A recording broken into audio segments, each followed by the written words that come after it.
Fala, minha gente, muito bom dia, tudo bom? Estamos aí na nossa labuta diária. Pablo, Fernanda, Deus abençoe. Rafael, Dai, Maria Aparecida, Aline Alves, bom dia, bom dia. Bom dia, Shirley, tudo bom? Maravilha, gente. Que dia gostoso, né? Estamos começando uma semana de vitória, uma semana na presença de Deus, esperando que coisas maiores e melhores se manifestam. Carol, Cassiane, bom dia, Fernanda Feijó. Gente, compartilha essa live aqui. E eu queria pensar um pouquinho com vocês sobre esse comecinho do Salmo 23. Acredito que seja o versículo mais famoso da Bíblia, né? Dona Ana, bom dia. Salmo 23. Quem não conhece o Salmo 23, não é verdade? Você encontra ele em quadros bordados em toalhas, em adesivos, em camisas. Salmo 23 é usado por cristãos evangélicos, cristãos católicos, até os espíritas também se utilizam desse texto. Enfim, que texto lindo. Salmo 23 foi escrito por Davi, o Salmo do Pastor. E bom dia, Viviane. Davi vai falar de um universo que ele conhece muito bem, né? Davi foi um pastor desde muito pequeno, cuidando das ovelhas de seu pai. Jessé, o belemita, o homem que morava em Belém, tinha uma fazenda em Belém. E Davi era o responsável por cuidar do rebanho do seu pai. Interessante, que eu já vi gente, inclusive, desmerecendo essa posição que Davi ocupava dentro da família, como se ser um pastor fosse algo pormenor. Não era, na verdade, na cultura do judeu, um homem servir ao exército de Israel era uma grandíssima honra, porque ele teria, abre aspas, histórias para contar das vitórias do Senhor. Mas o que a gente começa a achar muito interessante, antes, só para cunho de conhecimento, antes de eu introduzir exatamente o que eu quero falar aqui, é que o que aparentemente era algo sem aventura, sem história, pastorear ovelhas seria algo rotineiramente monótono. Deus deu história para Davi, onde naturalmente não haveria histórias. Por quê? Porque você não vai ouvir pastor nos dias de Davi dizendo que arrancou ovelha da boca de leão e de urso. E Davi foi lá e fez isso. Ao contrário dos seus irmãos que estavam no exército e não matou nenhum gigante. Então a primeira lição para essa nossa segunda-feira é essa. Deus pode te dar uma história aonde ninguém tem história para contar. Sabe, às vezes a gente despreza os lugares, despreza as oportunidades, despreza as pequenas portas que se abrem, achando que elas não são relevantes, não são determinantes, não são interessantes, porque não vão ter histórias, porque não vai ter não vai ter aventura, não vai ter conquista. O Deus que nós servimos, o Deus que nós cremos, o Senhor do Salmo 23, que é o nosso pastor, Gabriel, bom dia, ele te dá uma história onde você estiver. Eu me lembro que quando nós chegamos em São Gonçalo, eu vim como Ministério Apacentar, né, filial em São Gonçalo, e a sede em Nova Iguaçu, pastor Gregório, pastora Cristina, sempre ajudavam as filiais. Eu posso falar isso aqui em rede social. Tá gravado, vai ficar gravado aqui essa live.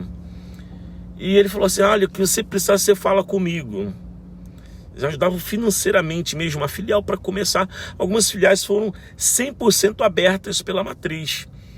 E eu me lembro que eu disse para o pastor Gregório uma frase, Ana Beatriz. Eu disse assim, pastor, muito obrigado.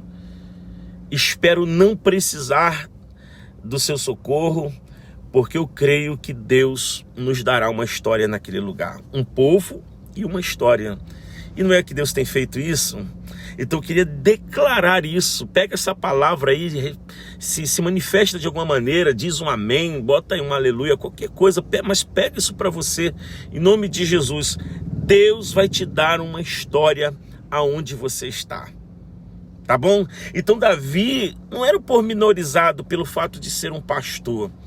É porque, como eu disse, por cultura, homens, nos dias de Davi, servir o exército de Israel era muito mais pomposo, era muito mais promissor, inclusive, tá bom? Mas Deus deu uma história para o Davi aonde ele estava. Deus tem uma história para você onde você está também. E ele compõe esse salmo, Salmo 23. O Senhor é meu pastor e nada me faltará.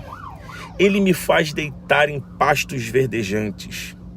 Guia-me pelas veredas tranquilas, pelas águas tranquilas, melhor dizendo. Refrigera minha alma.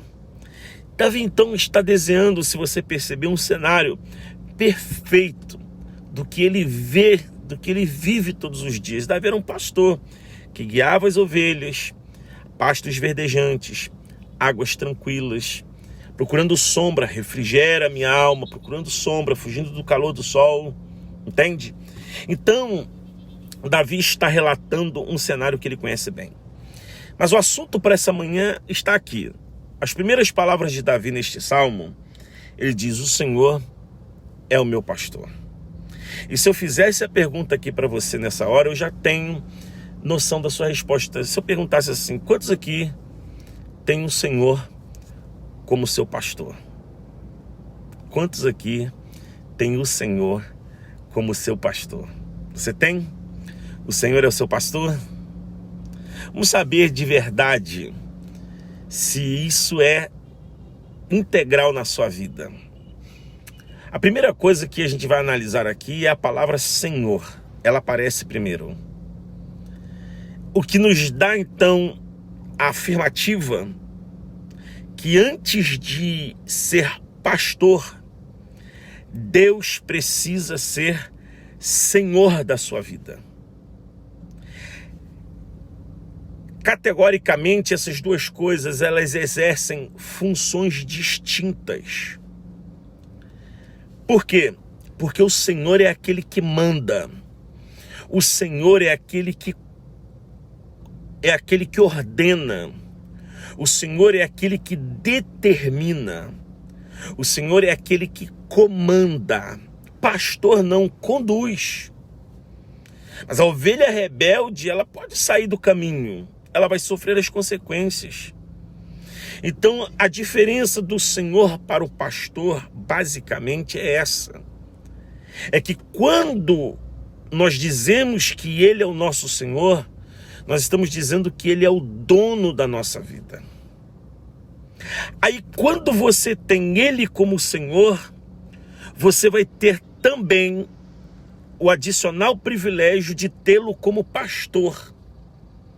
Agora sim, a face do pastor é aquele que conduz, é aquele que alimenta, é aquele que guarda, é aquele que protege.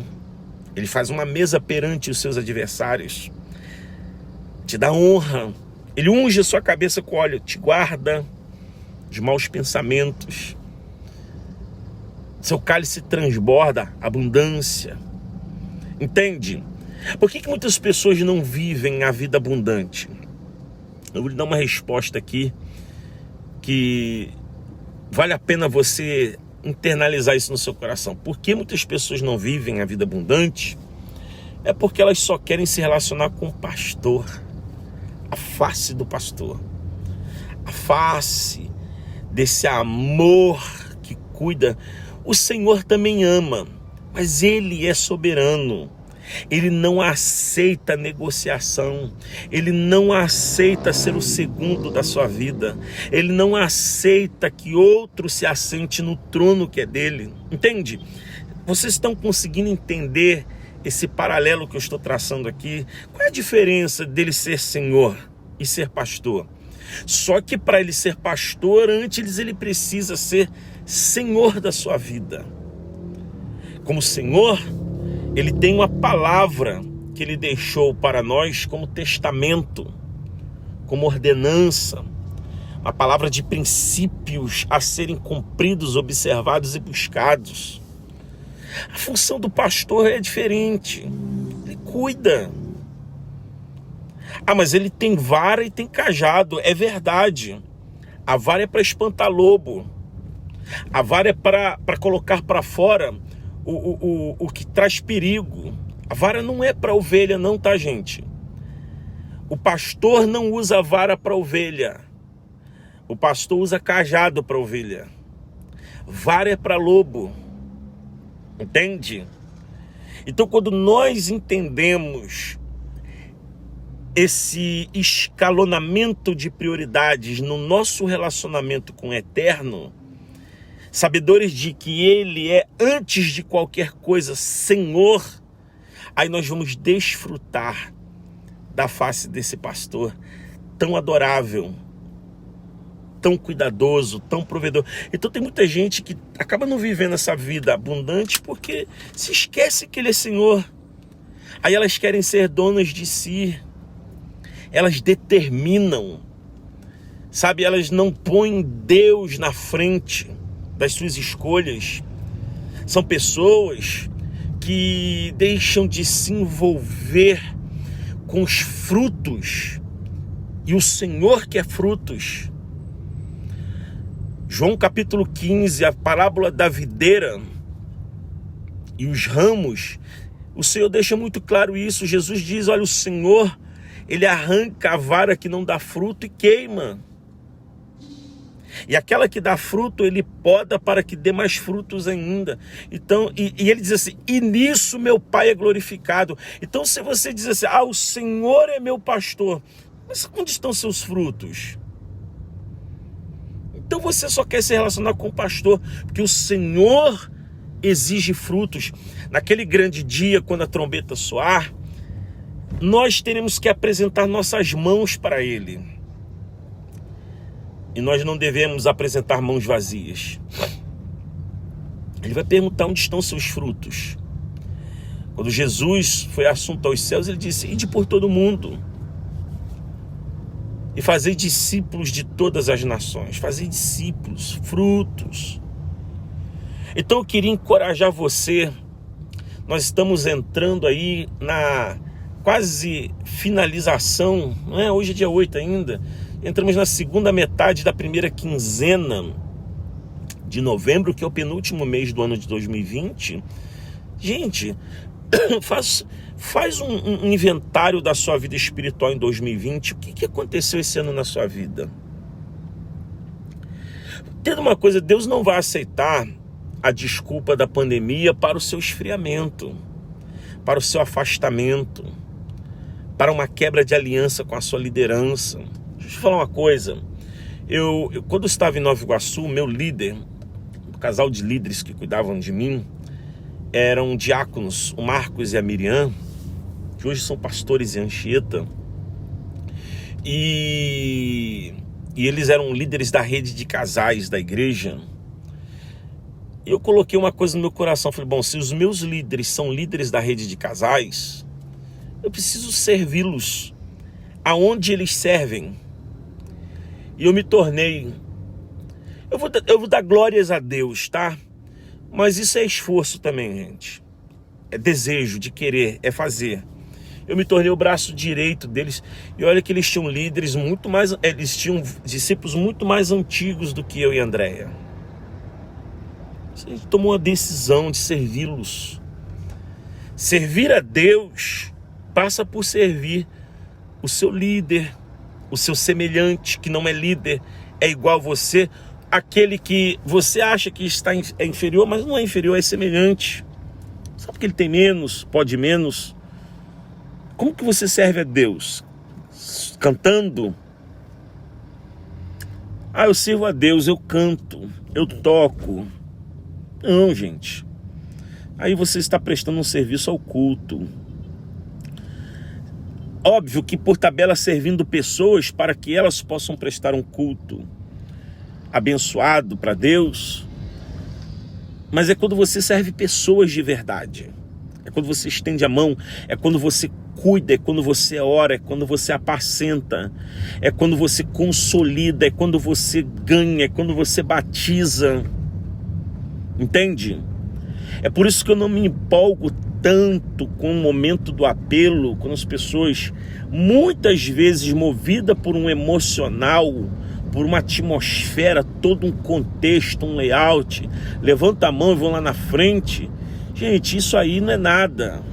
Entenda uma coisa, não é nada em que sentido? Não é porque a pessoa levantou a mão na frente e repetiu uma oração comigo que ela de fato teve uma transformação de vida. A transformação de vida é no discipulado, é no dia a dia, é nas decisões que você vai tomar, não é no domingo.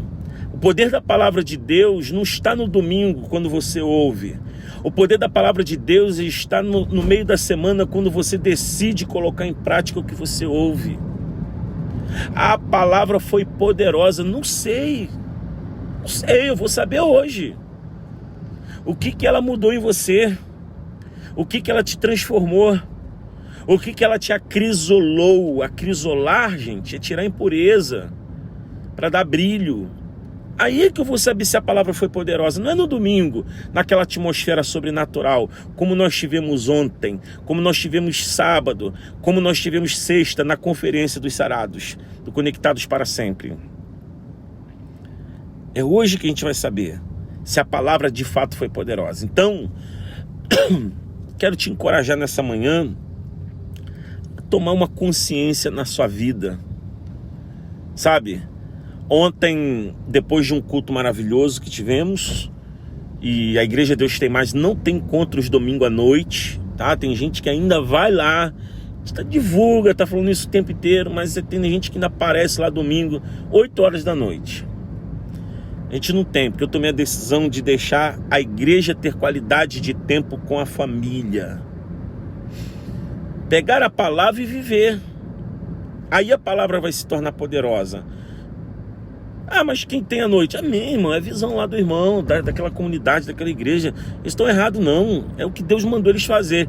Eu estou fazendo o que eu senti no meu espírito que era de Deus para nossa gente, para o nosso povo, para nossa família. E ponto final. Para dar tempo da palavra se tornar poderosa nas nossas ações. Escreve isso aí. Tornar a palavra poderosa através das nossas ações. É aí que a palavra vai se tornar poderosa. É através das nossas ações e decisões. Tá bom? Então que Deus abençoe a sua semana. Marca aí umas 3 pessoas aí nesses comentários. Tá bom? Eu vou orar por vocês agora. Estou indo comprar insumos. Estou indo na minha produção. Dia bom hoje, dia abençoado. Aleluia. Tô de óculos porque eu tô com o olho muito fundo hoje. Dormi demais ontem, de tarde, depois acordei hoje mais tarde um pouquinho. Acordei às 7 horas hoje. E nem fui pra academia ainda, mas ainda vou. Isso, tornar a palavra poderosa através das nossas ações. Deus é fiel. Senhor, eu quero abençoar a vida deste povo lindo e abençoado que nesta manhã de segunda o Senhor nos deu o privilégio de estarmos aqui juntos através da internet. Que esta palavra se concretize em nossos corações. O Senhor é o nosso pastor e de nada teremos falta, nem do Senhor teremos falta. O Senhor nos faz deitar em pastos verdejantes, guia-nos às águas tranquilas, refrigera a nossa alma. Ainda que andássemos pelo vale da sombra da morte, não temeríamos, porque o Senhor está conosco. A sua vara e o seu cajado nos consola. Preparas uma mesa na presença dos nossos adversários e unge a nossa cabeça com óleo, e o nosso cálice transborda. Certamente que a bondade e as misericórdias do Senhor nos seguirão todos os dias da nossa vida. Habitaremos na casa do Senhor por longos dias. Amém e amém. Deus abençoe sua vida. Deus tem mais.